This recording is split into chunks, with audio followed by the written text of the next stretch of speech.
Welcome to the ancient city of Arequipa in Peru, in the Andes Mountains, built by the Spanish when this was part of their empire, and today a place where GBM's been working for a number of years. We've come here to see the work of Ronnie and Rocio Tipismana, who are Peruvians, and the church that they lead in Simon Bolivar. Ronnie is now the main pastor of the Evangelical Grace Baptist Church, and in the last year they have seen considerable blessing. A number of people were baptized last year, and more are being baptized this year. The Lord has blessed us also with people who have confessed and repented of their sins, and later got baptized. And this is a sign for me that the Lord is blessing the church, and He will keep working here. Also, these people who have been baptized are showing to others the fruit of the faith after baptism. A number of other Christians have come to join the church from a background in the prosperity gospel movement. Trying to bring together middle class and poor and people from a range of spiritual backgrounds is a big challenge. I began a few months ago to teach the church about discipleship and the core doctrines of salvation on Sundays.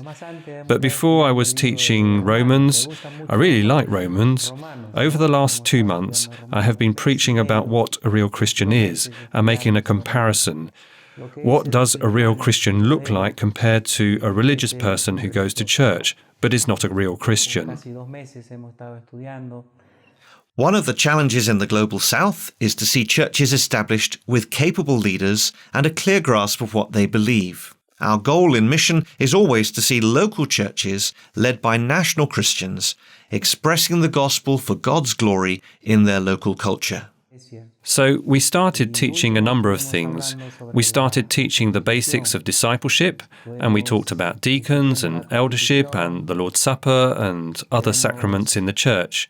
So basically we then taught them things related to church life and church government, and particularly we are looking now at the government of the church and the constitution of the church and how our church is organised. We want to run the church according to the stipulation and regulation for the church.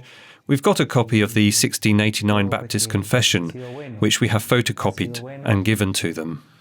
Pray for this church as they establish an eldership and diaconate and as they agree a constitution together.